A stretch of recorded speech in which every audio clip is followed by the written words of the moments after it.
Thanks for coming to the Stanley Museum today for the second event in our Mellon Symposium on Museum Ethics and Provenance Research. My name is Cory Gundlach. I'm the Curator of African Art here at the Stanley Museum and the Director of African Studies. So thank you again for being here in person. We're recording. We'll be able to share today's program online later on, but I really appreciate you being here to gather together in person. Support for this symposium and for the provenance research we'll learn about today was made possible with a grant from the Andrew W. Mellon Foundation.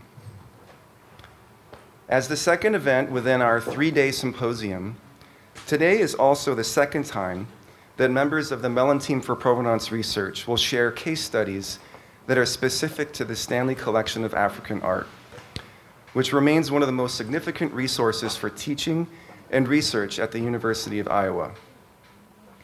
Gifted by Max and Betty Stanley of Muscatine, Iowa, many scholars of various disciplinary backgrounds have used it to learn about the history of expressive cultures in Africa and to teach the history of Africa in many ways.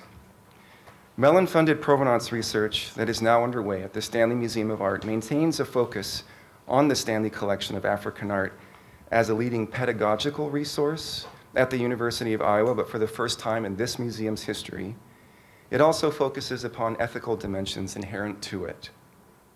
The more we know about the provenance of the African collection, or the historical chain of ownership associated with it, the better we are able to understand its legal and ethical status in Iowa. And the more we know about the latter, the better we're able to understand what this African collection represents for Iowa and for higher education in America, and how it might better support a more respectful relationship with Africa. As you will find today, provenance research is in fact highly object-oriented. Knowing the physical, material, formal, and stylistic properties of an object is important. Looking closely at an object is always helpful for better understanding its history. And with provenance research, knowing how and when an object left Africa and exchanged hands over time is essential for understanding its ethical status in the museum collection today. In this way, provenance research at the Stanley Museum offers a human-centered approach as an essential complement to object-oriented studies.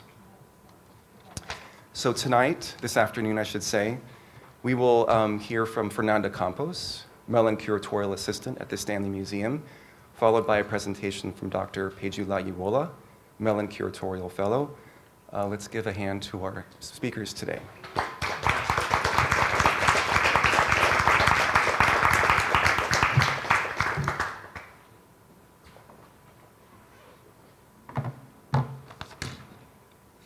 Good afternoon. Thank you very much for attending our Mellon Team Provenance Research panel and conversation. We are glad to have you here and share our work with you. I would like to express my gratitude to the Andrew W. Mellon Foundation for supporting our provenance research and my wonderful colleagues at the Stanley Museum of Art for all their contributions to this project and today's event. In our previous program, New Histories of Art from Africa, I had the opportunity to provide an overview of my provenance research at the Stanley Museum and elaborated on the influence that Belgian art dealer Mark Leo Felix had on the development of Max Stanley, and Elizabeth Betty Stanley's collection of African art.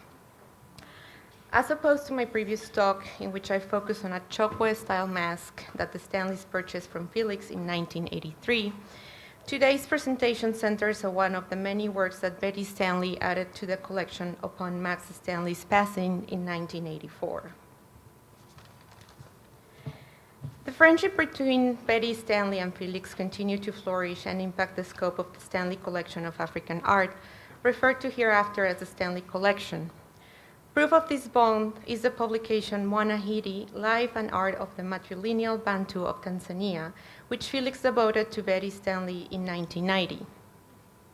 As pointed out by Sarah Clunies in 2008, Felix's frequent letters narrating his travels and experiences in Africa, especially Tanzania, maintain Betty Stanley's interest in acquiring more African art. This lengthy letter exchange contributed to the evolution of the collection through the addition of works such as Congolese sculptures, textiles, and East African objects, which differ from the historical wooden objects that Max Stanley collected. As stated by Felix, Betty Stanley, and I quote, liked to discover unusual works of art that pose a challenge to the students at the University of Iowa and allow them to see and handle material that no one else possessed, unquote. The Karawe bovine figure case study I will be presenting today is an example of Betty Stanley's interest in adding unusual works to the Stanley collection. On October 26, 1985, Mark Felix wrote a letter to art historian, curator, and art advisor to the Stanleys, Christopher Roy, to inform him about the finding of two very important objects which had been produced by the king of the Karawe between 1840 and 1855. According to Felix, these rare objects once belonged to the royal treasury and were highly sought after by all major museums and art collectors. But only 3 of them were known to be in the collection of the Linden Museum in Stuttgart, Germany. Following this letter, Felix issued a certificate of authenticity and a booklet for the Karawe bovine figure in his possession on November 12, 1985, and sold it to Betty Stanley on December 1, 1985. Situated in northwestern Tanzania, the former Kingdom of Karawe was one of the most influential 19th century states of the region due to its control of early Indian Ocean, Great Lakes trade routes. Archaeologists Andrew Reed and Rachel McLean state that the Kingdom of Karawe was ruled by the Omukama, or king, who maintained control of culturally diverse and often conflicting migrant groups that settled in Karawe territory. To do this effectively, the king drew on powers of ritual mediation, which enabled him to intervene in nature, culture, ecology, technology, and society. The presence of iron ore and cattle had a significant economic, social, and cultural impact in the Karawe Kingdom. As historian Colin Krieger mentions, the control, production, and trade of iron, one of the most abundant natural resources in Africa, contributed to the development of some Central African states.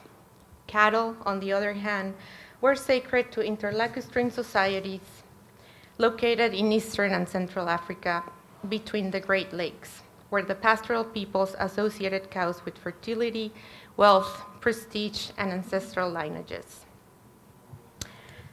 As explained by art historian Gary Van Wyk, the convergence between iron and cattle in the Karawe Kingdom goes back to the late 15th century, a period in which local Bantu-speaking blacksmiths and smelters surrendered to the political dominance of Nilotic immigrant herders in exchange of food. By merging iron working and the notion of fertility associated with cows, bovine figures symbolize prosperity and harmony, as well as the royal capacity to communicate with the ancestors. Through this fusion, these iron works also emphasize the king's right to rule in connection with his predecessors and his role in bringing together different cultural groups in the Karawe Kingdom. As in many other African societies, Karawe leadership was closely intertwined with iron working. This connection probably derived from the ruler's control over the sources, production, and trade of iron ore, which means that the leader's association with metallurgy was, and I quote, a consequence of the sacred nature of sovereignty rather than its cause, unquote, as claimed by archaeologist Pierre Desmarais. In this regard, Desmarais' concept of le roi forgeron, or the Smith King, is perhaps best illustrated through King Dagara, who ruled Karawe from approximately 1820 to 1853. Van Wyk reveals that more than 100 iron and copper objects from the Karawe Kingdom are attributed to King Dagara, who supposedly dug a ditch close to his residence in order to secretly conduct iron working with the assistance of the Sindi and the Honga clans. While it remains unclear whether King Dagara forged this kind of work by himself or with the help of other blacksmiths and smelters, art historian Monica Blackmon-Bisonnat notes that, and I quote, the people of Karawe believe it was created of his skill and his ties to the ancestors.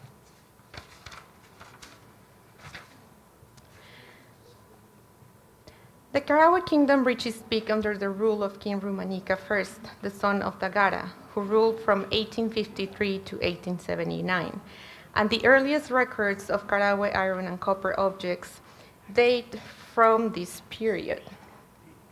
Testimonies from English explorer John Hanning Speke and Welsh-American explorer Henry Morton Stanley, and of no relation to Max and Betty, point out that the bovine figures similar to the one in the Stanley collection and other iron objects form part of the royal regalia of Karawe. In 1858, Speke became the first European to visit Lake Victoria, which he suspected to be the source of the Nile River.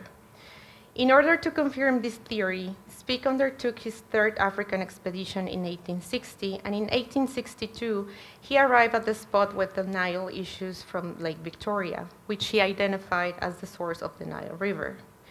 During this expedition, around 1861, Speke visited King Rumanika I at his residence in Bweranjange, the Karawe capital, and informed seeing, and I quote, a number of brass anchors and small models of cows in Rumanika's private sleeping quarters.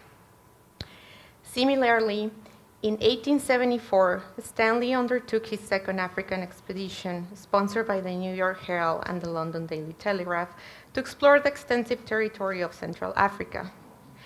Stanley's account of this expedition resulted in the publication of Through the Dark Continent, in which he provides an insight of the long journey and narrates the challenging events that led to the survival of less than a third of the 356 people who joined the expedition from the beginning.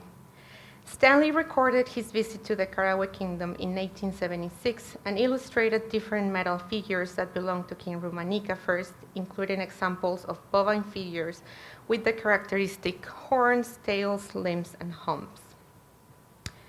The metal figures observed by Stanley included ornate spears, knives, and staffs, and, I quote, about 16 rude brass figures of dogs with copper wings, 10 curious things of the same metal, which were meant to represent elands, and 10 headless cows of copper, unquote. These works were located in, and I quote, a round hut belonging to Rumanika, unquote, which Stanley denominated the King's Museum or Armory. But in reality, this site was Kagondo, and I quote, the most important of the ritual huts on Bweranjange, unquote, according to Reed and McLean.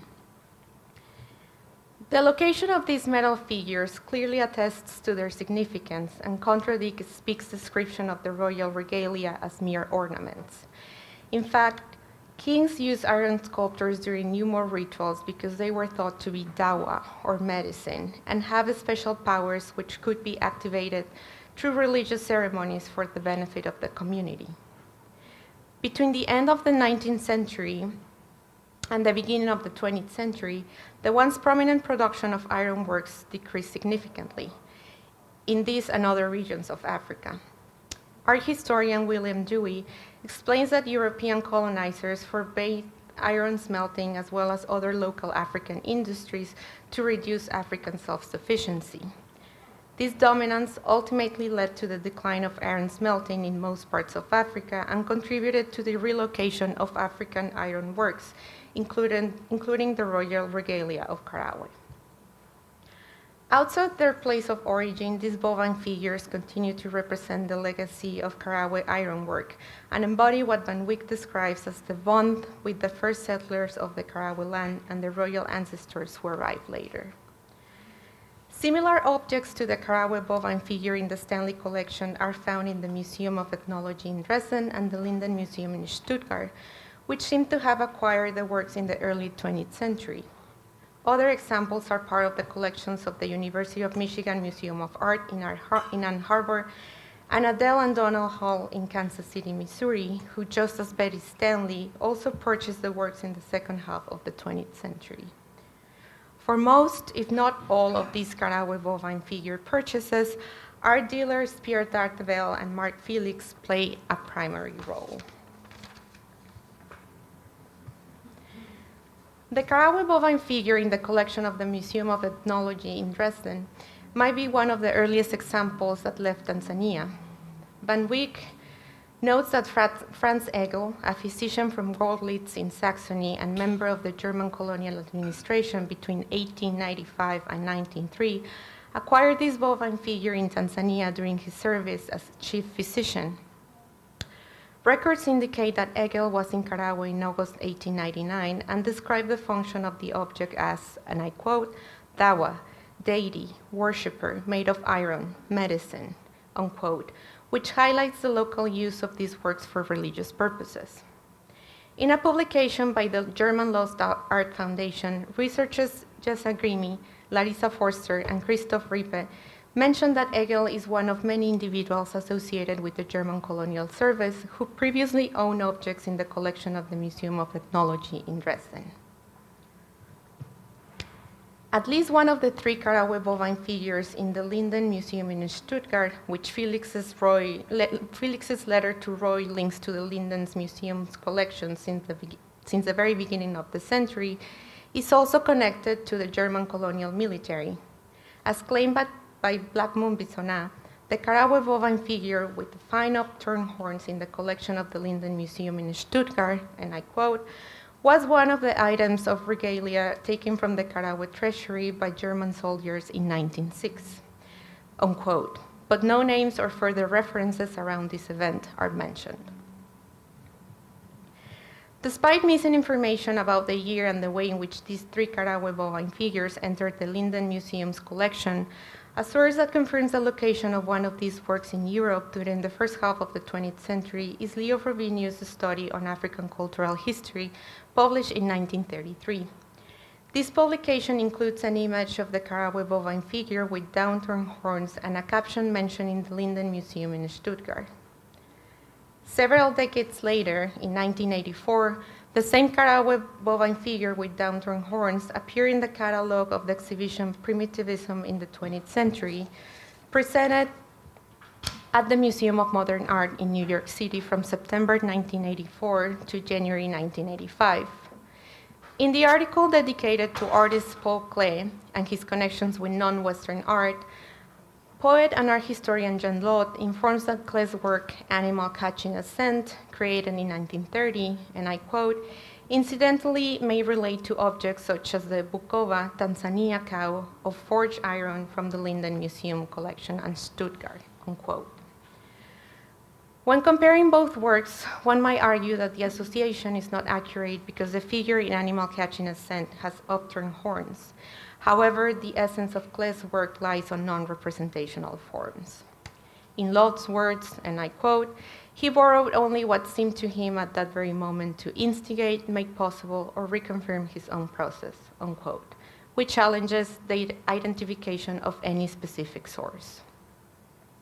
Interestingly, both Betty Stanley and the University of Michigan Museum of Art purchased the Karawe bovine figure on the same year that the exhibition Primitivism in the 20th century ended. The University of Michigan Museum of Art's website informs us that the Karawe bovine figure in its possession was, and I quote, a museum purchase made possible by a gift from Helmut Stern, unquote, and entered the collection in 1985, as the accession number 1985/2.9 suggests. Even though some sources associate this work with Helmut Stern, an art and music aficionado who donated his entire African art collection to the University of Michigan Museum of Art, the credit line for this Karawe bovine figure confirms that the museum acquired as a direct purchase rather than as a gift from Helmut Stern.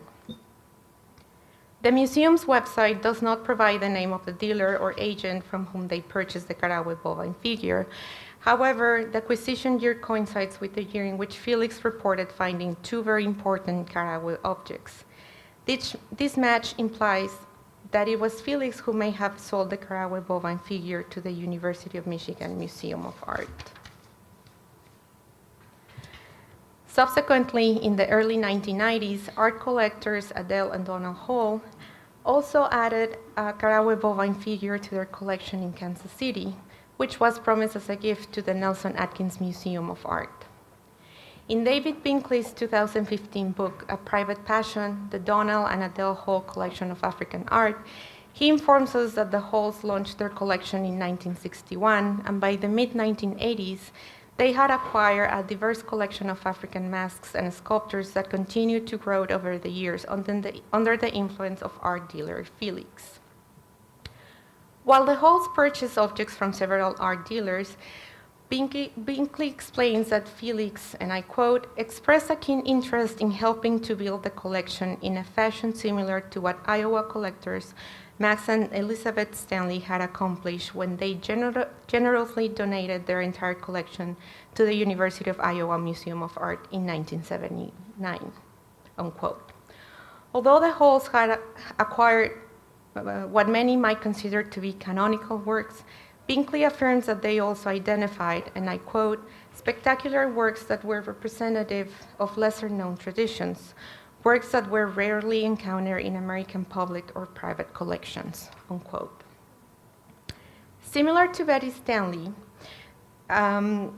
Stanley's interest for unusual works, the Hall's curiosity led to rare additions to their collection, including this Karawe bovine figure, which Pierre d'Artevelde acquired from a descendant of the Karawe king in Rwanda, and came into possession of Felix around 1980.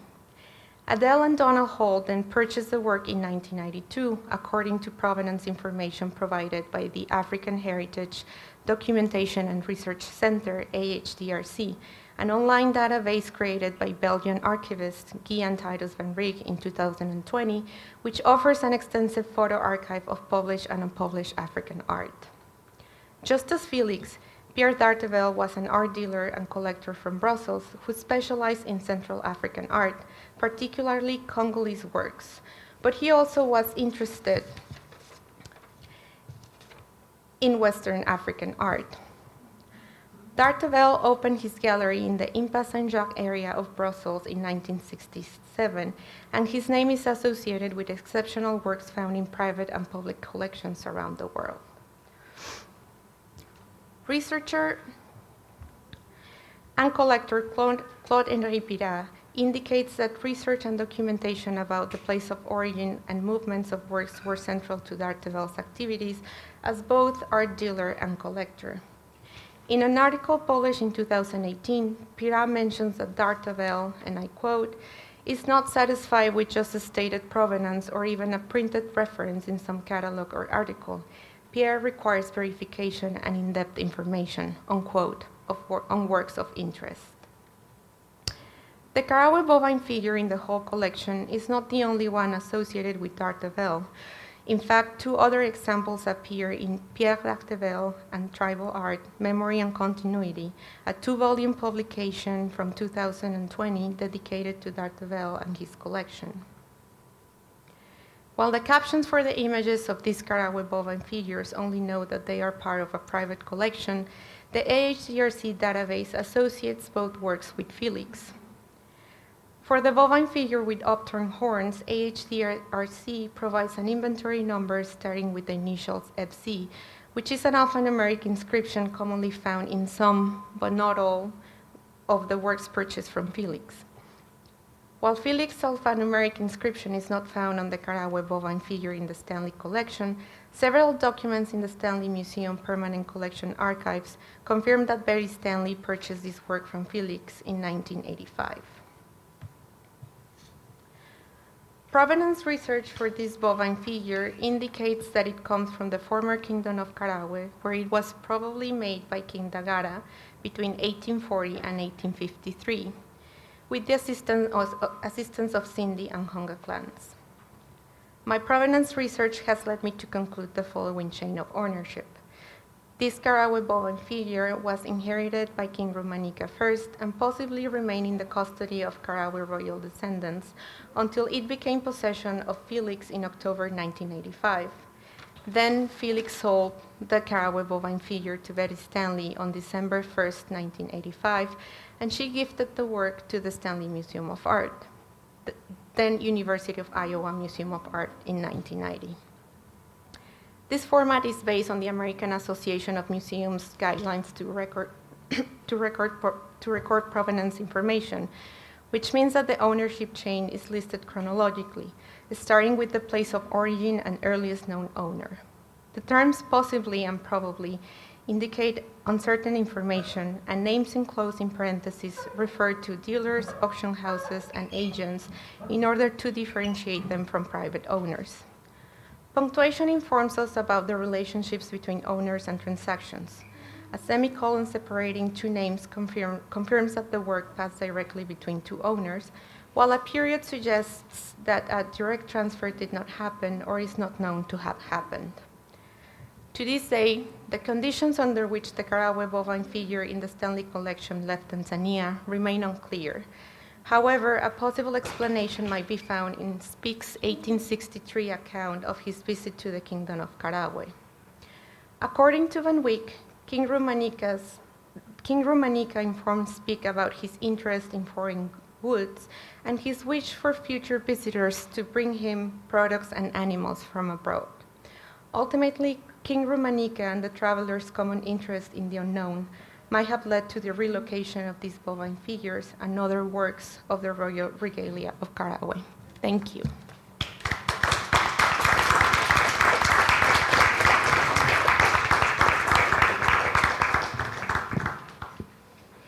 Good afternoon, everyone.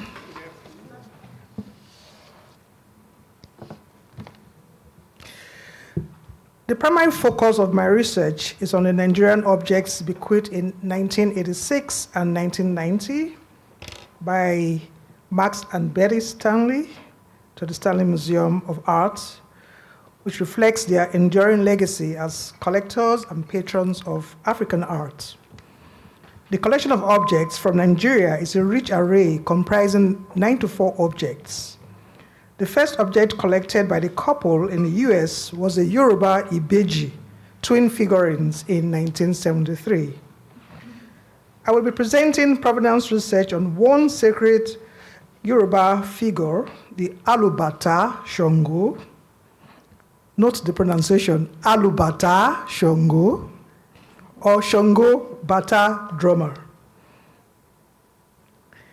This object, like all others bequeathed by the Stanley couple, have accession marks beginning with X followed by the year the objects were accessioned into the permanent collection of the Stanley Museum of Art.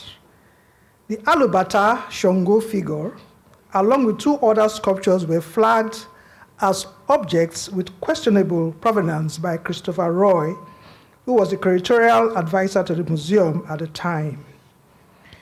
The Alubata Shongo figure was acquired by Max Stanley from Pace Primitive and Ancient Art, a gallery based in New York City in January 1982.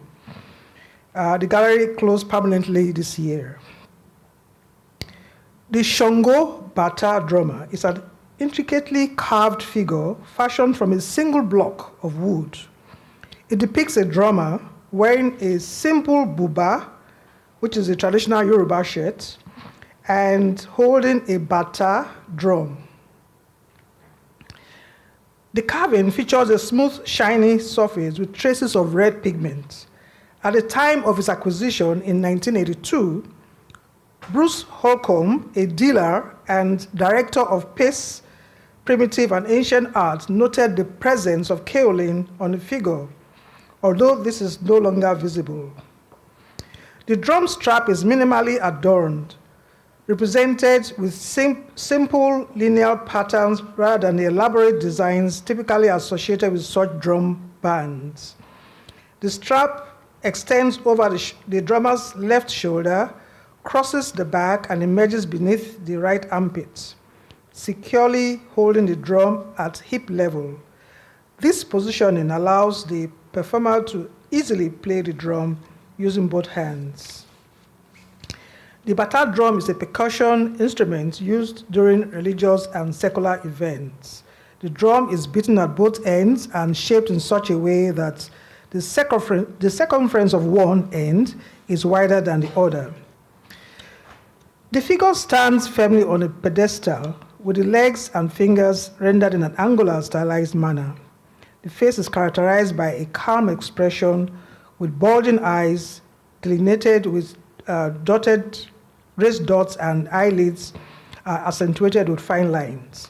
The facial markings include both abaja and gombo styles, characterized by 3 parallel horizontal marks on the cheeks and several parallel marks emanating from the temple down the cheeks and curving towards the mouth, respectively. These marks are associated with the Oyo region of Nigeria, emphasizing the cultural identity and geographical origin of the drummer. In photographs taken by an American photographer, Elliot Elizophon, in 1959 and 1970, the drummer figure appears in an ensemble with 23 other carvings. The late professor of religion, John Pemberton III, observes that the figure is depicted with shuku hairstyle, which is traditionally worn by Shango priests. He further opines that the carver, simply known as Toibo, and I quote, Toibo, has combined features of the hat and the hairstyle, resulting in a delightful dual, if not ambiguous, reference, end of quote. When the hairstyle is compared with those of the other carvings, it appears different from the distinctive ridges of cornrows, characteristic of either the shuku or agogo hairstyles, which are traditionally worn by Shango priests and priestesses. Much as Pemberton's view seems tenable when we compare the hairstyle on the figure with those of the other sculptures in the group, it appears more like a hat typically worn by drummers clad in buba, which is a shirt, and shoro, which is the trousers. In various records within the Stanley Museum archives, including the object file, the figure is described in diverse ways. Shango, drummer. Drummer figure by Toibo of Erin. Shango shrine sculpture, or simply as a figure. It is predominantly identified as Alubata Shango among Yoruba speakers, the cultural group from which the object originates. The drummer figure belongs to an ensemble dedicated to Shango, the Yoruba deity of thunder and lightning. These carvings were housed in the palace of Oba John Adetoyeshe Laoyi, who reigned from 1946 to 1975. He was known as the Timi of Ede. Ede is one of the oldest Yoruba towns, located approximately 12 miles from Oshogbo. Although Ede lies closer to Ife than Oyo, it has closer cultural, artistic, and religious affinity to Oyo. Oral tradition states that Ede was under the suzerainty of Oyo until it broke away after a magical battle between an Oyo loyalist, Bonka, and the Timi, Alakpo Tiemi, Timi Olofa Ino, or Alakpo Timi. And the Timi was a warrior and hunter sent by the Alaafin of Oyo to establish a settlement to protect travelers on the Oyo caravan route to Benin. This has become a praise name adapted by other Ede kings, meaning one with a bag full of quivers. A mural showing the drawing of a quiver is captured in the palace by Roy Siba, photographs taken in 1971. The king, Obalaoye I, was a great drummer and dancer. He learned drumming skills from his maternal uncle and played both the bata and talking drum with great dexterity. He is fondly remembered for playing the theme music on the talking drum for the Nigerian Radio Broadcasting Service in 1956. The varied interpretations given to this theme song reflects the flexibility of the Yoruba language and its ability to present more than one meaning in response to the sound of the talking drum. The king was born to Muslim parents but converted to Christianity while still maintaining the traditional Yoruba religious practices in his palace. Among these cultural practices was the celebration of the Shango festival, underscoring the syncretic religious environment of his reign. The Timi of Ede's Shango Shrine was documented in photographs by Uli Bayer, taken between 1952 and 1956 during his research on Yoruba festivals in Ede and Ilobu, another town. In one such photographs, only a side view of the Alubata Shango figure is visible among other Shango figures positioned in the palace courtyard.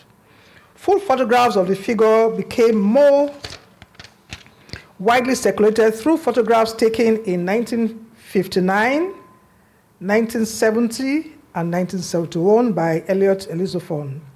These photographs depict the Timi of Ede in the midst of several other Shango figures in the palace courtyard. Still in the same Elliot Elizophon photographic archives in the National Museum of African Art are Roy Seabar's photographs taken in August 1971. And although Seabar did not take photographs of the shrine figures, he captured several palace scenes with the Timi in a well-embroidered garb and standing with palace subjects during a ceremony. Seabar was more concerned with documenting the arts and crafts of the region. So fascinating were these carvings that it also caught the attention of yet another photographer, Edwin and Emily Dean, in 1965.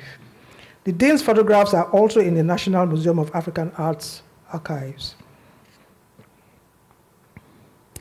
The Palace of the Timi was open to so many visitors, as we can tell of the photographic documentation from 1958 to 1971.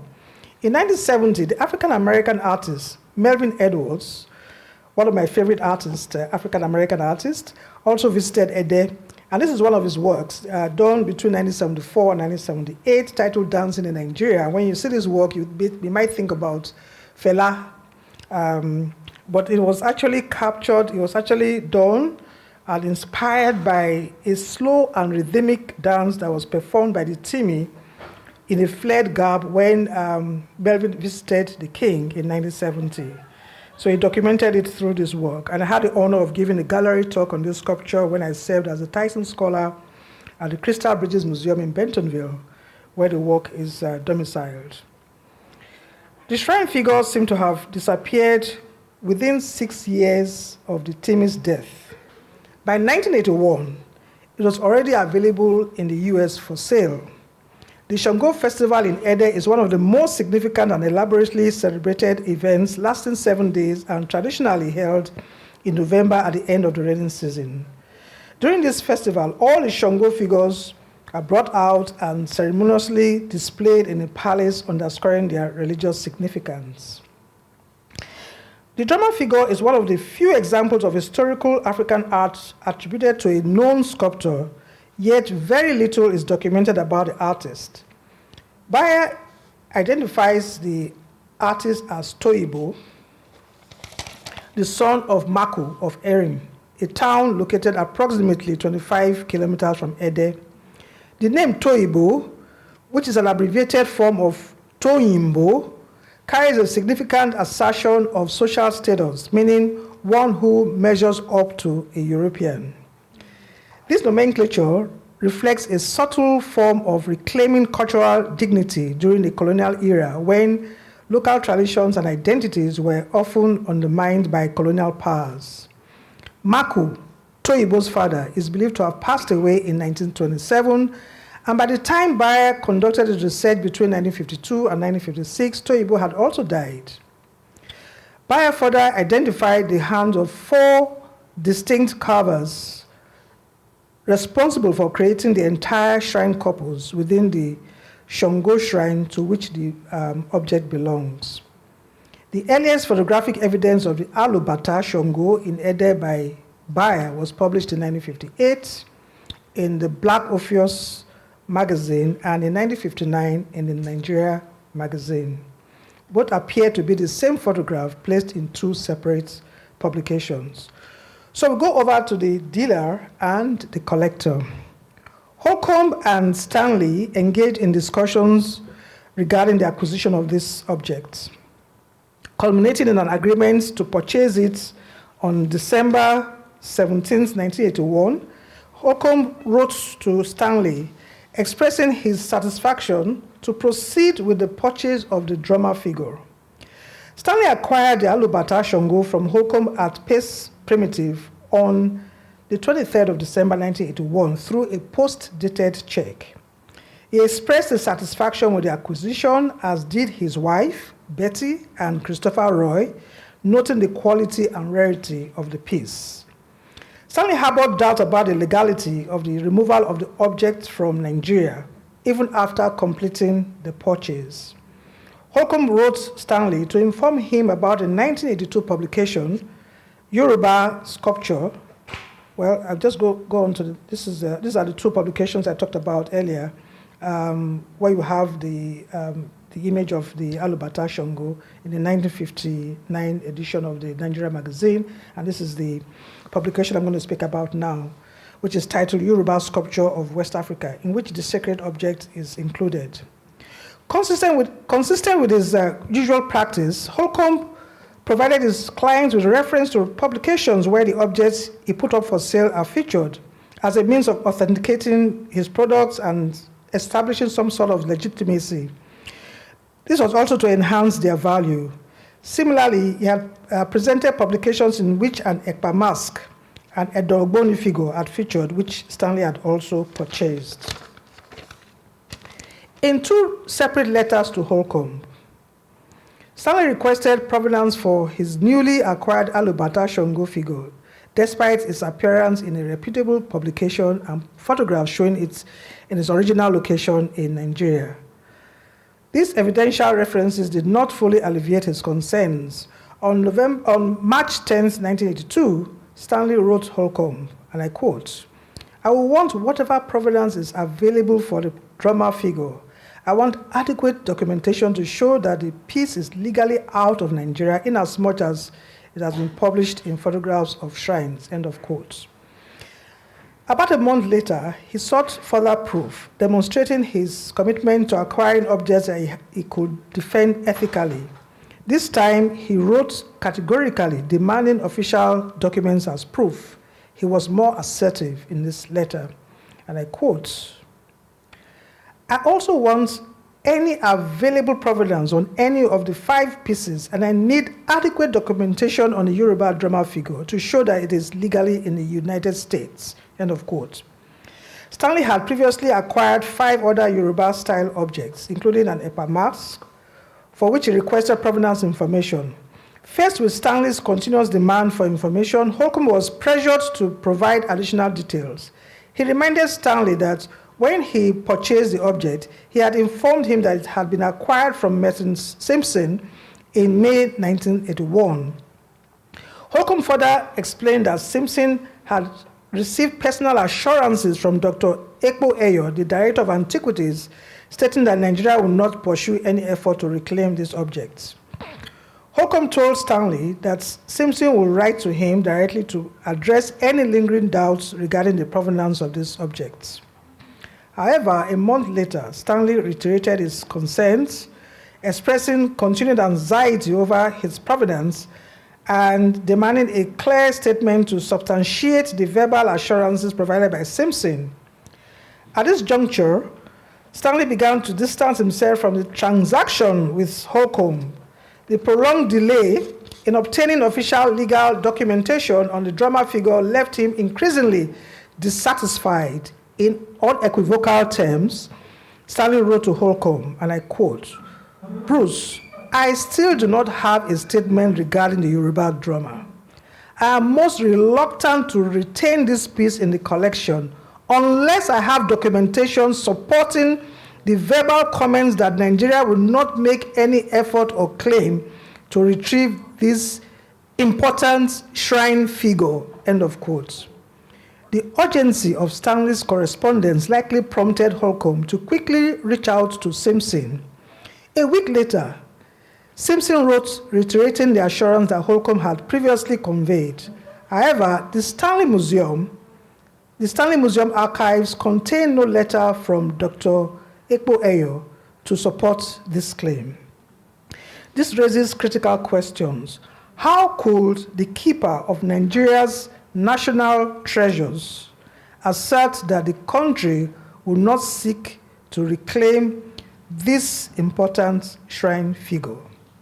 Such a statement seems spurious, especially considering the prominence of this object in the court of the king and the popular photographs which appeared in a special edition of the national publication, Nigeria Magazine. The Nigeria Magazine was founded in 1933 and was edited by E.H. Duckworth, who laid the groundwork for the establishment of the National Museum in Nigeria. Two special editions of the Nigerian Magazine were published in 1957 and 1959, respectively. The story of sacred wood carvings from one small Yoruba town as a companion volume to a year of sacred festivals in one Yoruba town. The first journal provides insights into the importance of carvings and festivals for the cultural lives of the people. It shows images of carvings that are in use in shrines and their natural settings. The atmosphere of festivity captured in this 13-page monograph shows how interconnected the people are to these objects. The joy expressed through dancing and singing is clearly portrayed in the photographs by Uli Bayer. Bayer also gives us insight into Maku's lineage of carvers. The second journal discusses in detail the importance of Yoruba festivals.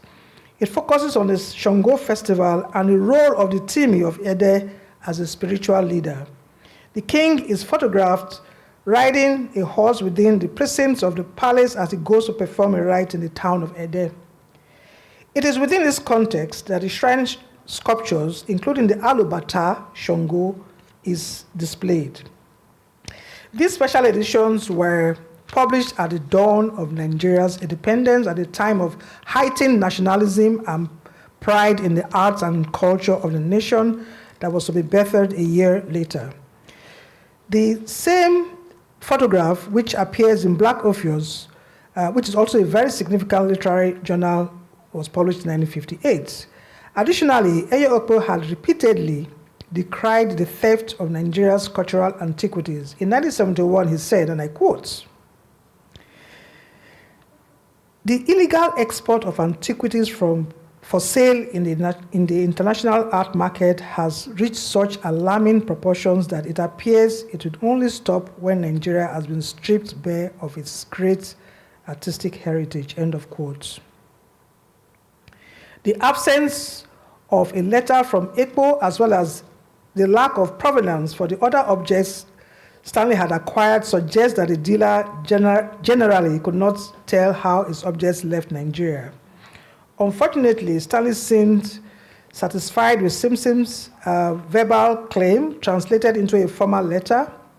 No further request was made. The research on these objects highlights significant concerns about the legal standing of these sacred objects and for some other objects in the collection. I have spoken about an object in the collection in the previous Mellon Symposium, the Okpo Shango, in the first Mellon seminar, which can be viewed online. And I also remarked that Christopher Roy had indicated that he felt this particular work, the Okpo Shango, had been stolen from a shrine in Ibadan and was very reluctant to exhibit it. I was also interested in finding out about the companion objects in the Shango shrine, which were photographed along with the drummer figure. It is interesting to know that one other drummer figure, similar to the one that I'm speaking about now, also appears in that collection. And I don't know if I showed that earlier, let's see. Okay, so that's the other figure that looks very much like the Stanley Museum figure, but it has a different hairstyle, which is more like the shuku hairstyle worn by the Shango priest. And it also does not have the cultural marks that the Stanley figure has. I also identified an equestrian figure, which is now in the Brooklyn Museum. And another figure, which is a mother carrying a baby on her back, is in the Amman collection and is carved in the same style as the drummer figure. So very likely this was also carved by Toyibo or Toyimbo. To conclude, this is the provenance sheet for the Alubata Shango figure. So the photograph of the king holding the figure with relish, which I showed earlier, and with the other Shango figures surrounding him, must have been a source of pride and joy to him and the Shango devotees. The sound of the Alubata Shango figure, once beaten within the courts of the Timi of Ede's palace, accompanied by great celebration during the Shango festival in Ede, will no longer be heard within that space. We can only turn to the Stanley Museum of Art to see the remnants of a tradition that once existed in the little but vibrant town of Ede. Thank you.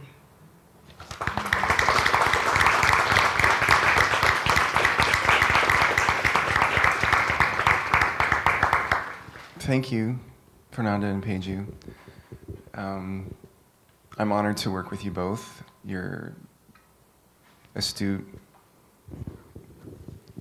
engagement with the collection is impressive, and the quality of your research is really, it's amazing. So thank you. I'm going to switch up the format this afternoon and begin with the audience. Okay. So I would like to offer the opportunity for any of you to engage with our panelists this afternoon, and I'll jump in as needed, but I want to make sure that you have an opportunity to ask questions and pose any kind of comments as you wish. So if anyone would like to, yes. I lived in Liberia, West Africa for a fair amount of time, and anything that is made out of wood deteriorates, partly because of termites and other bugs. So I'm curious to know, first of all, what kind of precautions are generally maintained to keep these from being impregnated by that. The ones that I'm familiar with are usually stored in places where there's frequently a fire going to keep a smoke environment to repel termites. And the other is that some of the wood is very, very hard, but I'd like to know what are some of the woods that things like this are carved from.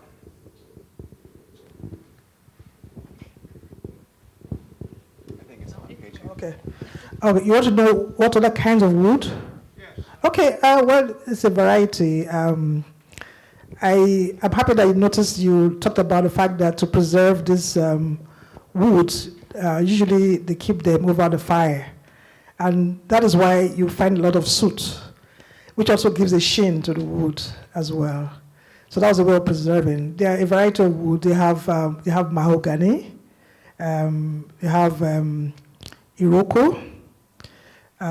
We also have masonite, ebony wood, a large variety of them, but a lot of hardwood. And you know that is a tropical forest for most of the areas where we got these objects from, areas where you have really large timber. So it's a large variety of wood. I don't know what particular wood was used for this drama figure, but for it to have lasted this length of time, it must be hardwood. It still has, it's like it was carved yesterday. It's an absolutely beautiful figure. Yeah, but with a kind of a history that's not very pleasant, I would say, yeah. I'd like to add, you asked two questions, and one was about the kind of wood used in the objects, and the other is what is the museum doing to preserve these objects? And I can speak that to a limited extent as a curator. We have some members of our collections team here that can probably add to that. And my response, first off, is a temperature-controlled environment that we are required to maintain for our collection generally. But Sayuri, Lexi, perhaps there are more details you could add to that. I mean, that is the basic requirement for an accredited museum, to provide a temperature-controlled facility to protect its collection. What is the temperature? The experts are there. And humidity level.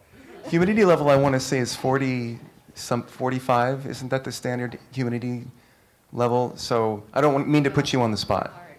I like that. But great question. Yeah. So I think we keep very sophisticated monitoring devices in all areas of the galleries and storage to ensure that works remain at a constant temperature and humidity. There's debate about what the perfect temperature is, what the perfect humidity is, but the big issue is fluctuation. And so it's when things go from hot to cold, from damp to dry, that damage occurs. And so the most important thing is keeping a constant environment. Now, it's interesting because museum standards change. These standards that we're so attached to, they haven't been around too long. You know, they emerged after the Second World War as standards in museums. Almost everything that you see in a museum had a life before the museum owned it. Works were displayed in people's private homes. Works were kept outdoors in some cases, and they survived just fine in those environments, sometimes for centuries, before museums acquired them. And so there's a current debate going on in museums about just how crucial these environmental standards are, because one effect of having such strict standards for the environmental conditions in which works of art are kept is that we can't share them very widely. So we get requests all the time to borrow works, and we have to look at a site report and ensure that they're able to maintain security and climate conditions that adhere to American Alliance of Museum standards in order to retain our accreditation. And that has prevented us from sharing works with small museums in Iowa and other rural places. And so it's a question I could turn back to the crowd, like, what is more important? Wide circulation of objects or maintaining those objects in as close to their current state for as long as possible?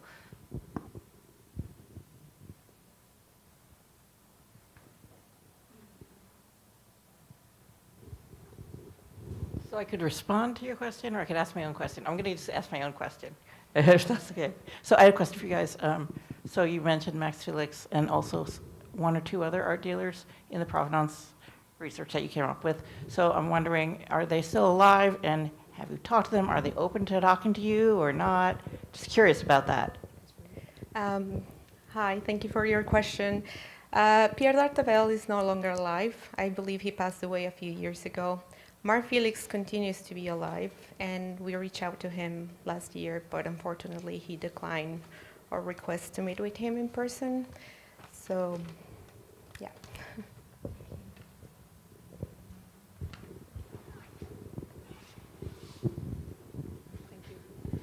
So my question is a little less practical and a little more spiritual in terms of the purpose of these figures. They're sacred figures, and the belief is that they're somewhat magical and that they have powers. So what is the thinking when they're sold? Do those powers still reside in these carved figures? Where do they go? I mean, how is the person who is selling the figures accountable for the spirituality of the figures? A very difficult question to answer. I'm not a Shango worshipper, but I would say that it's very difficult to know how the work left the palace, because if you see the images I showed you, it was part of the landscape. All those objects were part of the landscape. You could see the king walking in their midst, and anytime there's a festival or celebration, people perform within, and the carvings are there. So it was not something that could have left there intentionally, that they would have liked to move out of that space to anywhere else. It's been there for a long time, and it was only after the death of the Timmy that these works were sold. So it is also very possible that it came in earlier than 1981 when they arrived in the market here. In terms of spirituality, we know that African objects have vital force. Okay, many of the objects we find here that I've looked at from Nigeria have kaolin, which is white chalk for worship. Some of them have signs of libation poured on them. So it will appear that their lives were truncated. They took them away from the shrines. So they must have some, I mean, you also said that they are an embodiment of ancestors as well. They represent spirits in the culture, and so those objects are really not what we take them as objects or art in the museum. So there's a difference between what we have here in the museum, where we study them as objects, and what they actually mean within the culture that produced them. And there's a very clear example of that. In Benin, the Oba of Benin received 2 stools that were given to him. His own grandfather had requested for them from the Berlin Museum in 1935. And when the director of the National Commission for Museums and Monuments brought them to him, after they had been given to him by the German government, he poured libation on it. They poured white chalk on it. So the protocols, museum protocols, the handling of objects here, it's so different when these objects move from this artificial space to, where they actually have value. So I can't answer precisely what spirits are in that carving, but I'm sure the carving was happy to see me, take photographs of it, write about it, and study it. I felt very connected to it because I also tried to see if I could reach out to the family of the Timi of Ede. Incidentally, I spoke with the younger brother who is still alive. I didn't get much from him because I'm sure he must be over 90 years now. But just knowing that I still know members of that family and having a work here, I'm eager to know where the other ones are. I only can trace 2. But definitely, these are objects that have such value within a culture, not just for the Timi, but also for the Shango worshippers. I'd love to tag along this conversation about dealers' accountability to the possible spiritual significance of an object. There is so much to talk about there because not only have they taken on the sort of ethical implications of accountability, they have capitalized on it as an opportunity. The history of fakes and forgeries, in as much as patina suggests ritual use, is something that dealers have capitalized on. There's a mask upstairs, for example, that has proven to be created by an artist in Côte d'Ivoire known as Belly Bita, that the Swiss ethnographer Eberhard Fischer interviewed and documented as the master of elegant forgeries. It is immediately beside another mask that I purchased from a local antique store in town, Artifacts, by the same artist, who was working in 2 completely separate ethnic styles. He would carve masks and then hand them over to be artificially aged to make it look like it had ritual history and some sort of spiritual substance that allowed him or her to sell it at a higher price. So there's a deep history of the way that the market has fostered this sort of assumption about all African art must be spiritual in order for it to be authentic. Siraj just pointed out to me that there's a conference at the University of Nairobi next week on authenticity, available on UN TV. I think is a very timely topic. But yeah, so there's a lot of assumptions about African art wrapped up into this idea of spirituality that dealers have capitalized on. And so you see that in many examples upstairs where in fragments of the canon, for example, there are objects that both the Stanleys and Meredith Saunders purchased knowing that it may have been made for the trade, or they thought may have been involved in a ritual performance, suggesting that it has significant power that is bound up in the sort of stereotypes that authentic Africa is deeply spiritual. And if it isn't spiritual, it's not authentic. So another side of the story.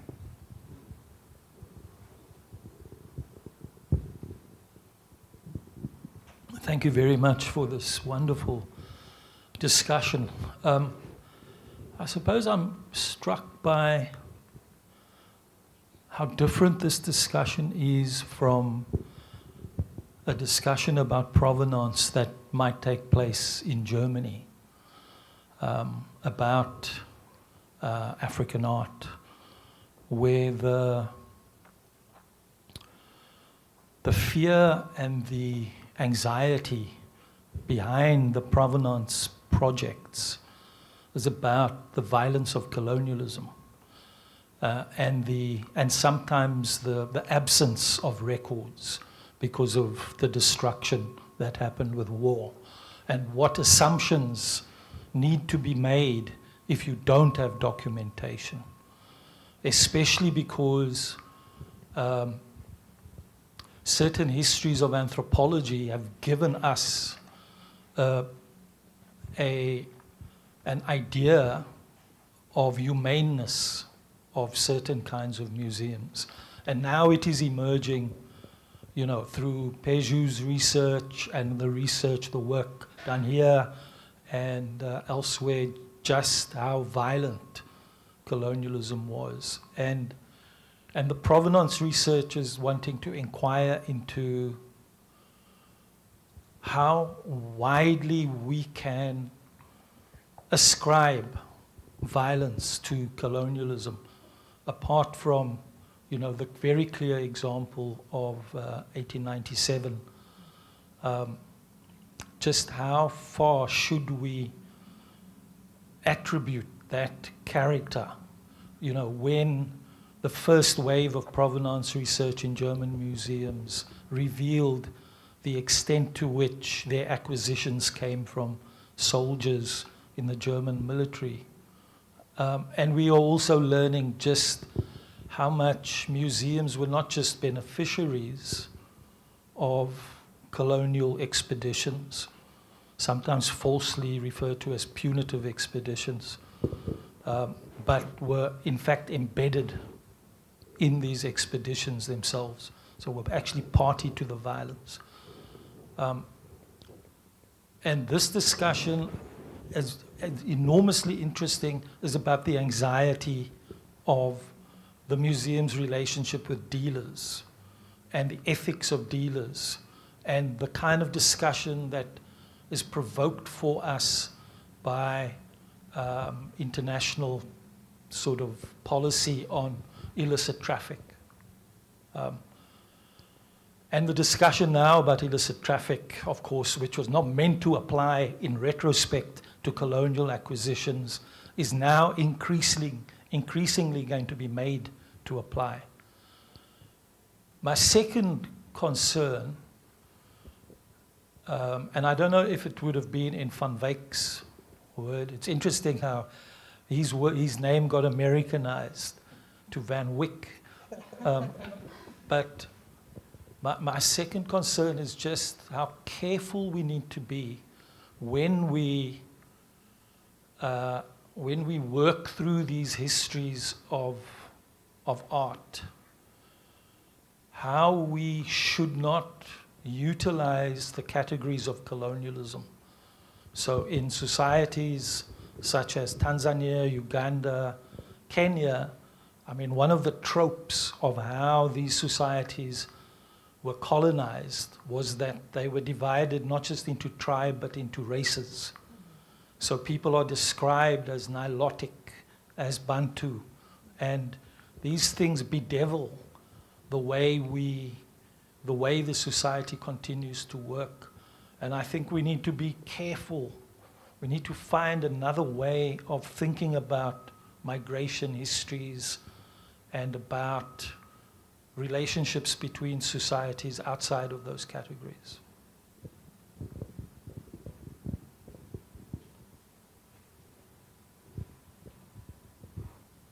Thank you, Suraj. As many of you know, Dr. Suraj Rasool will be giving a keynote tomorrow at 2. I hope you can join us again for that. Any other questions or comments from the audience? That's Mason Kelm, rock star behind some of the provenance research for the objects Peju and I returned last year. Oh, I don't know about rock star, but maybe opening act.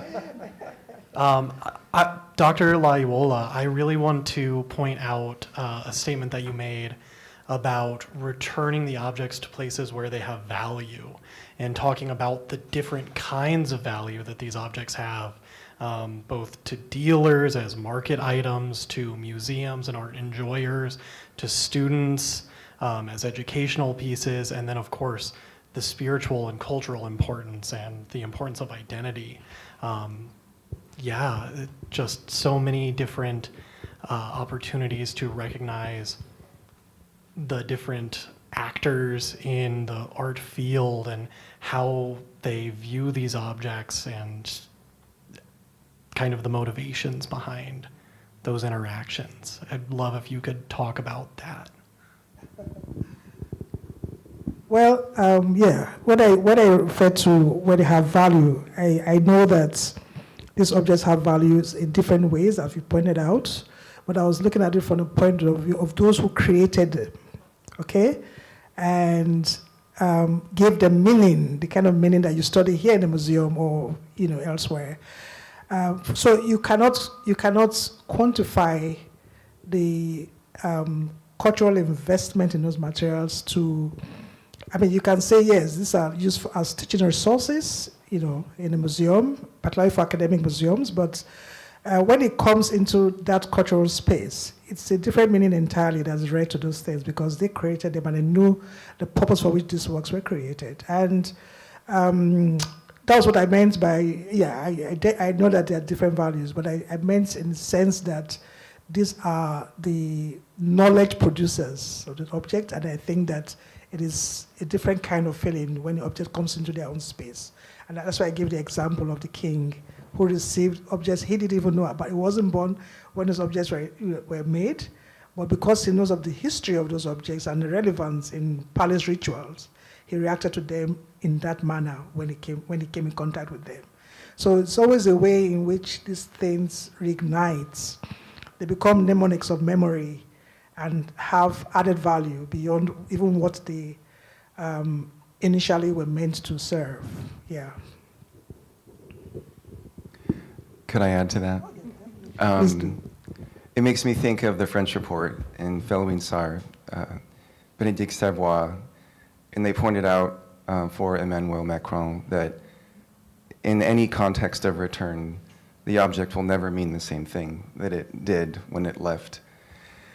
And I think that there are some dangerous assumptions out there that after so many years, wherever it is outside of Africa, its value may have been exhausted or perhaps deprived or depleted, and that a return can never be commensurate with its original significance. And so I would just like to point out that there is wide recognition that that sort of return to original significance is impossible, but that does not mean that it is irrelevant or devoid of value.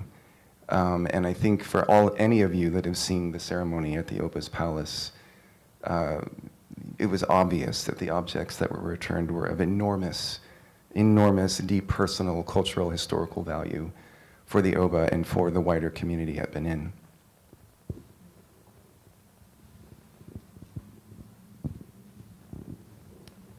During your time working here, what other things came to your attention regarding provenance work that needs to be done? Or were there things off to your left and right that you thought, oh, if we had an army of students to do provenance work? Or what were the biggest things that you noticed during your time that could be done, or gaps, or things that need to happen, in your opinion?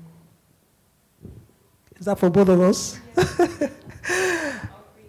Okay. I'm still working. I have a checklist of 70 objects. It's not possible to finish the 70 objects before I leave. But so far, working on those objects, you find that you have sometimes a lot of paperwork, and other objects, we just find a sheet of paper in the object file. And you absolutely don't know where to go because there's no lead.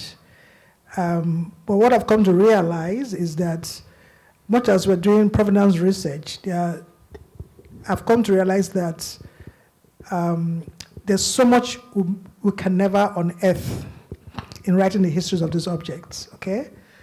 Which is very sad. It means that a large chunk of information is lost about African objects. That is the truth. So for some of those objects that we can piece together information, it's not just my own diving in. I'm also relying on resources outside of the museum.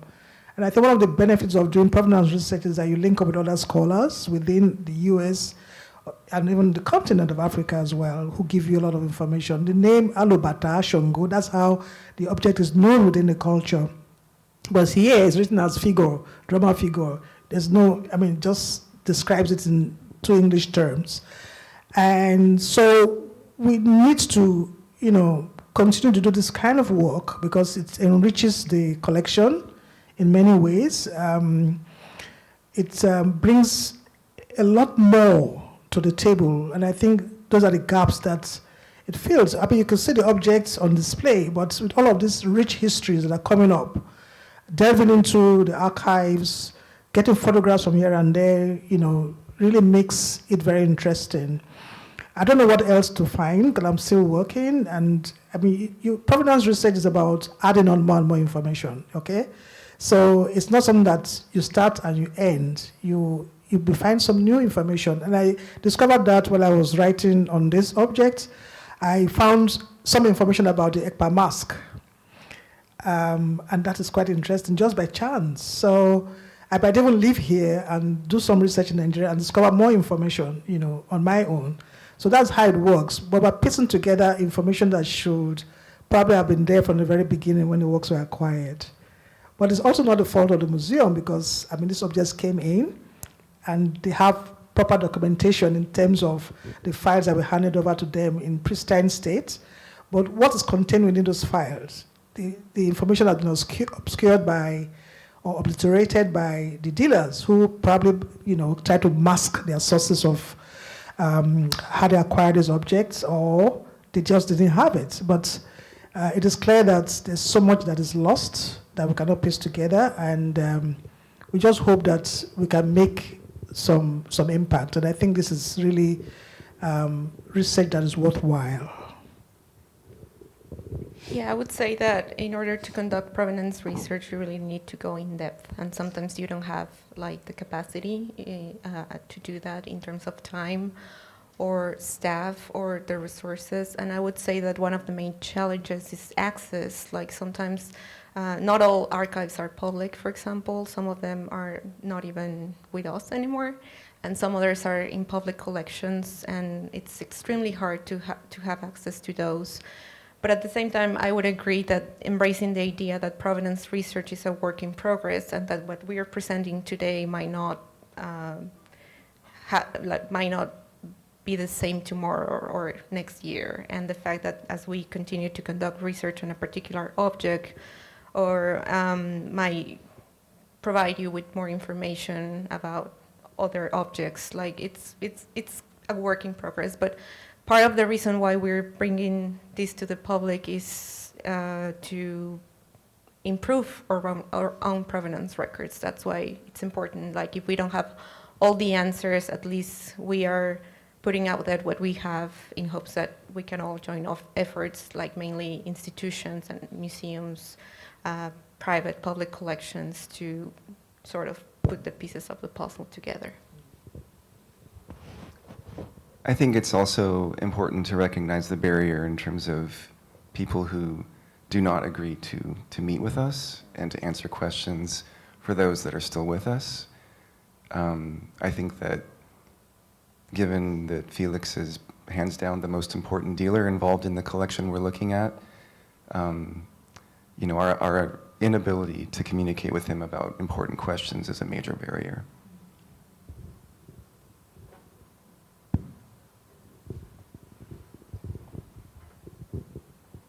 And just quickly, I will say, it comes down to gaps, because we will never fill all the gaps that exist, particularly when a dealer doesn't want to give up what might be pivotal records related to the history of an object. And so we're going to be left with questions about what to do when you can't have the complete provenance that we miraculously had for the two objects that were restituted last year.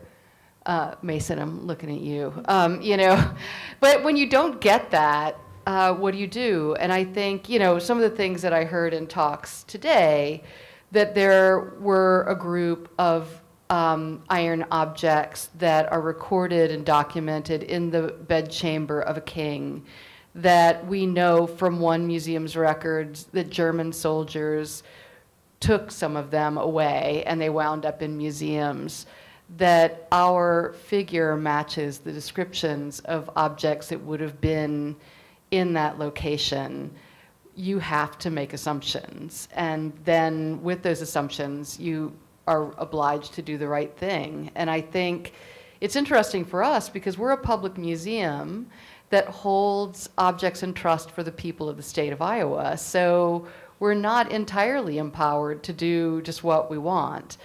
And I think the challenge is going to be making the case that we know enough, to do the right thing in these cases when there is a way to return them. And it'll be interesting to see how that plays out. But we're committed to the work. So I think whether we're able to do it quickly or slowly, we're on a path to try to do the right thing. I want to thank Lauren for mentioning that, and also it makes me think of the University of Michigan Museum of Art and their recent display of a commemorative portrait of an Oba that was part of an exhibition about the importance of provenance and the tension surrounding their decision to show this object, for which they had no permission from the Oba to display. And it was only through that exhibition that they later found out, after its close, that the object was a fake. So in cases where we see something like this bull that is stylistically and materially consistent with those that have been pillaged by a German colonial physician, that leads us to the importance of this material object-oriented analysis that is deeply integral to provenance research. So this points out the fact that we need to do that to make sure this thing is not from 1940. Because this was the trouble around the object in Michigan, and everyone was up in arms about it, and they're like, oh, it was a fake. So in hindsight, we're not culpable or ethically complicit to doing something without actually communicating with the community of origin. So that's where science comes in handy in something like this. And we've worked at the Stanley XRF spectrometers to understand the geochemical composition of objects, and it sounds like something, thank you, Fernanda, that we need to look into for this particular case study. If I may, I'd love to speak a little bit to my perspective as being a former assistant for Provenance Research, and now seeing the amazing work that the team has been able to accomplish, and knowing that provenance is ongoing work, that it is very, very challenging, and that there are going to be mysteries that you can't solve. I have the perspective of coming in as an undergraduate, doing the best that I could, finding as much information as I could, hunting down leads and investigating the history of objects, and not being able to find a clear picture, but also to come back 5 years later with a larger team who has dedicated full-time researchers with vastly more experience than I had, who are able to solve some of those mysteries. And so knowing that as time goes on, it does take a long time, it takes a lot of effort, and you're not going to be able to find everything out. You're still going to be able to find out more. And new information is going to become available from other institutions as new items from private collections enter the market. And I think that that's something that is really cool, that the life stories of objects and objects that are related to them are still ongoing and can shed new lights that you might not recognize, much like Dr. Layiwola kind of described in finding new information on that mask in her research on other objects. And so I'm optimistic that ongoing efforts will shed some new light in ways that we just fully aren't able to predict.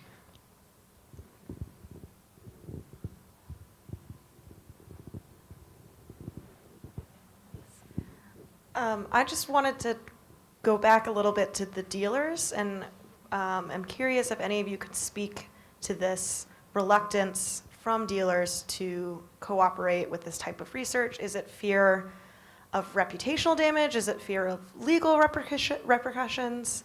And are there are there ever instances where dealers are cooperating with this type of research and are able to help? Or is that just kind of a closed door? You're both looking at me. It depends on the dealer. I'm trying to think of someone that may be a good example of being highly cooperative. In the past, I have worked with Sotheby's to dive deeper into the provenance of certain objects, and that has been productive, but it's also been sort of hit or miss over the years. It also applies to other museums that may or may not have the information I'm looking for if I would like to borrow something, to make sure that the provenance can support a loan in order to stand by that loan ethically. So it's not just dealers. And we're not immune to that. I mean, we have a collection in which the questions are enormous and numerous. So I understand your pointed question about dealers, but the fact is we're all complicit in terms of being stewards of these objects. But the fact is, this raises the issue of the importance of transparency and how to handle transparency regarding objects for which you may not have the right to share to begin with. And that makes me think of the Digital Benin project, which I'm highly ambivalent about. And Peju, please jump in with me. I'll give a brief summary of what the Digital Benin project is. It is a platform, a digital platform, as the name suggests, conceived of and managed by a team of academics and historians, some of which are affiliated. They're based in Benin City, most of which are European.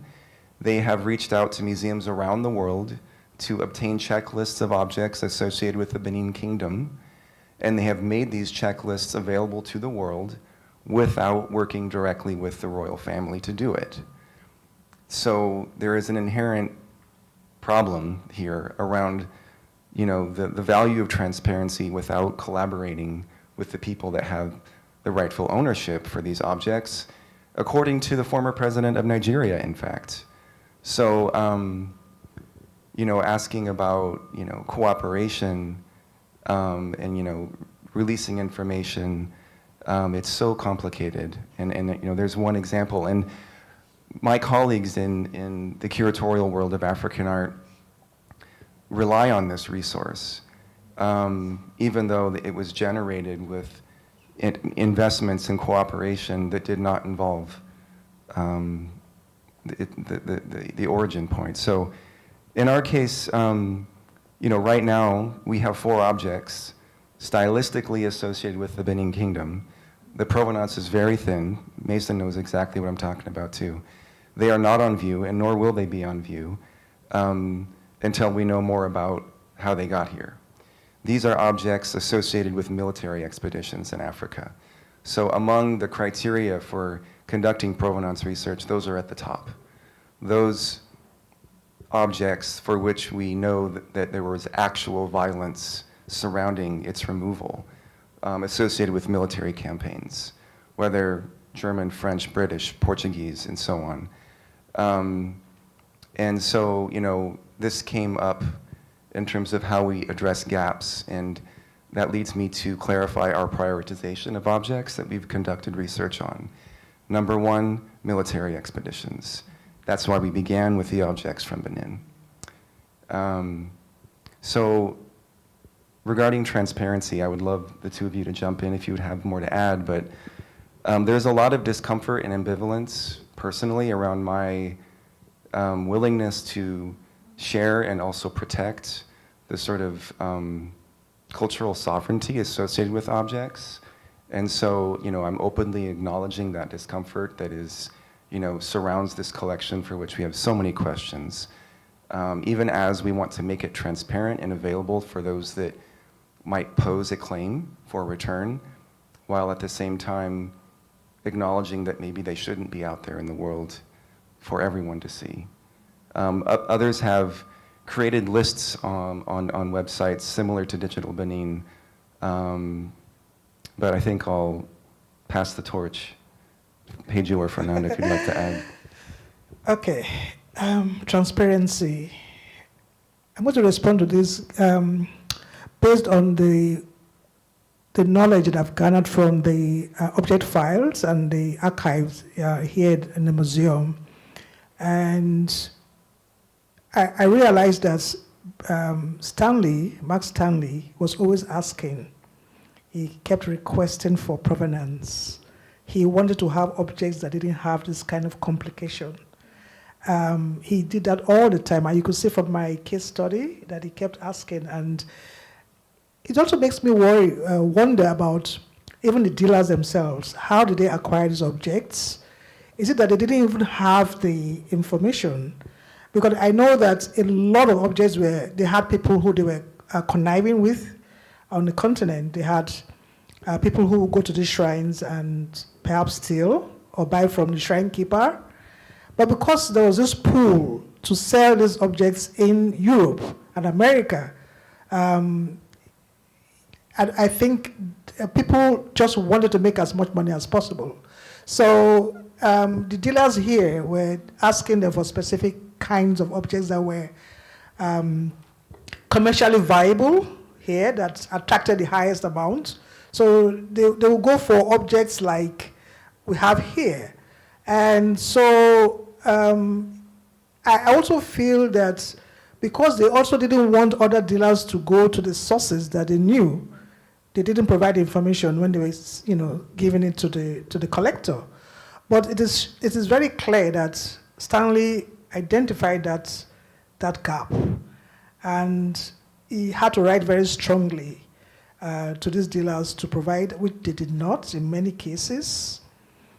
But without giving out so much information, there's also a dealer he worked with who actually took him to court, and you could see that some of them were not very, very honest, even in their dealings. Yeah, this was an African dealer who had also been implicated in illicit trafficking of objects in another country, but because there was no proof from the country that owned the objects, he was let off.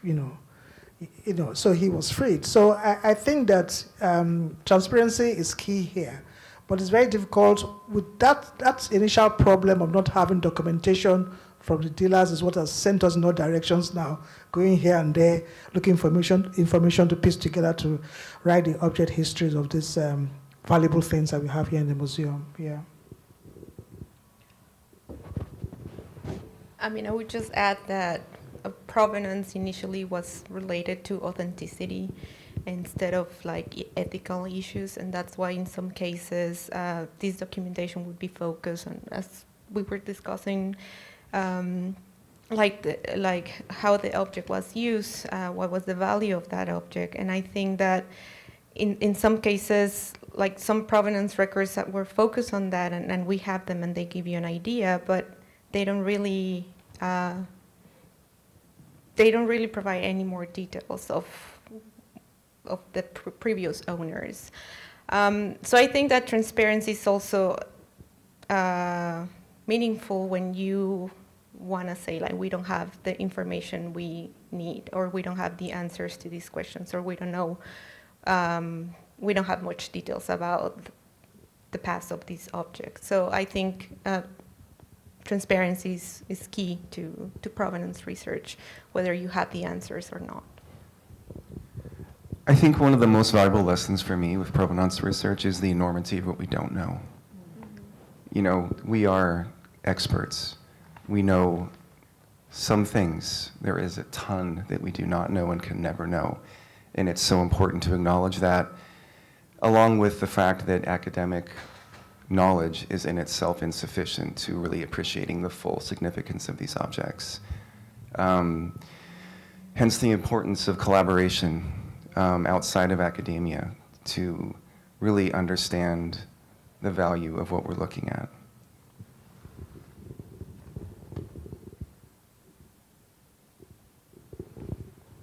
I think one of the things that I think about that is very abstract is the issue of spirituality. And so when we start applying spirituality, one culture would express it and understand it quite a bit differently than someone else. And so it seems to me that part of the provenance is looking at the spirituality perception where the object belonged originally, and having a better understanding of that, how that spirituality at that point impacted on the creativity of that object. It's very abstract. Yeah. I mean, if you look at the idea of spirituality in the Vatican, that's quite a bit different than some other area of spirituality, and understanding that, I think, would be useful as part of a litmus test. Thank you, Rod. This makes me think of one of the original questions about whether or not a dealer might be accountable for the spirituality of an object. And I've learned a lot from people, from my friends from Africa in particular, about their emotional response to an object in the museum. And, you know, my relationship with these objects, as a white male American trained on African art in Iowa, you know, my appreciation and my relationship with these objects, and my relationship to someone from Africa that may be highly uncomfortable around these same objects because of that spiritual power. There is a history of African art that involves the original owner among perhaps those in West Central Democratic Republic of Congo that insert spiritually charged substances within a cavity of a figure to empower it. But in some cases, those objects are decommissioned by removing that substance to remove its spiritual power before it enters the market. So there's one way in Africa itself where those examples have been documented, where the owner disempowers it spiritually to decommission it before it leaves. But at the same time, I can never identify with my friends and colleagues on the continent that may, the relationship is, of course, entirely different than what I'll ever be able to know. And what I would like to develop as a curator at the Stanley is to create a space that is welcome and a space where we can acknowledge those differences in terms of discomfort and lack of knowing in a respectful way. I'm not exactly sure what that path will be moving ahead, but I think acknowledging that openly, that there still is obviously a lot of discomfort around these objects because of how much we don't know about how they got here, and along with that, the spiritual value that they embody, and why spiritual objects are in an art museum, for example. So to me, that's just maybe adjacent to provenance research, but in terms of defining our ethical relationship to this collection, Rod bringing up spirituality and, you know, the ethics of how these objects arrived here, there's a relationship there that is important to acknowledge. I think that's a very important point you made. I'm going to give two instances. The first one, a friend of mine who went into a museum here in the States from Uganda saw some of these sculptures, the ones that you drive nails, the fetish, called fetish objects with the nails in kissy, yeah. And they were actually on a stand. There's so many of them. And she was on an excursion with other people. I wasn't expecting to see that. The moment she came into the gallery and saw that, she turned away. It was too powerful for her to confront. Usually she sees like one, but so many of them, and that messed up her entire day, okay? The second example is a story my mom told me, my mother.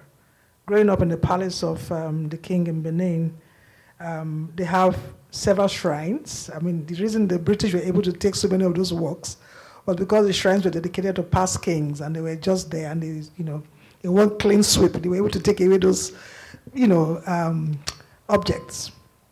Now, as a young child, as a young girl, she would go into this, it's called Ugaoba, where with her younger ones. And they will go there and, take the bell and ring it. And then her father will come out very upset because when you ring the bell, you're actually calling the spirits to commune with them. And they will send them out, but they didn't understand why that was so, because they would go in, take coins and things, they would play there, they were children.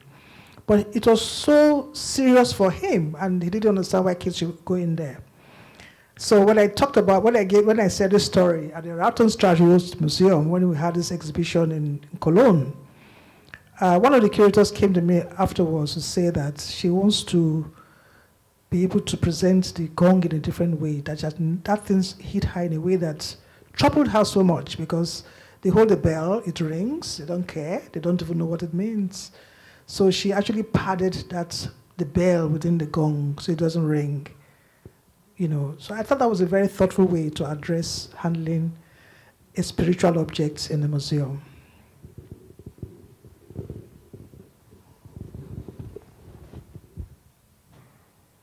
We have, I think, maybe 20 minutes, but if there are no questions, here's one here.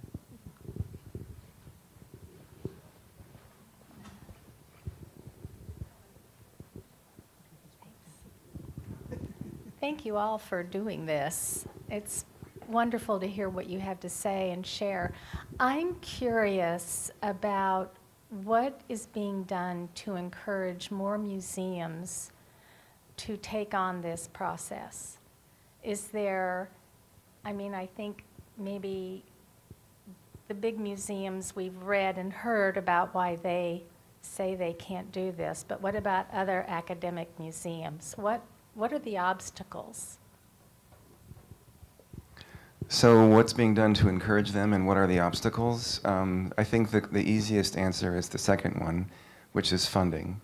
Funding is the biggest obstacle to support research in a country where there is no federal support for provenance research, unlike Germany. I also want to point out that just because people have the money to do the work doesn't always mean they make the right decisions. And again, I'll point to Germany in terms of,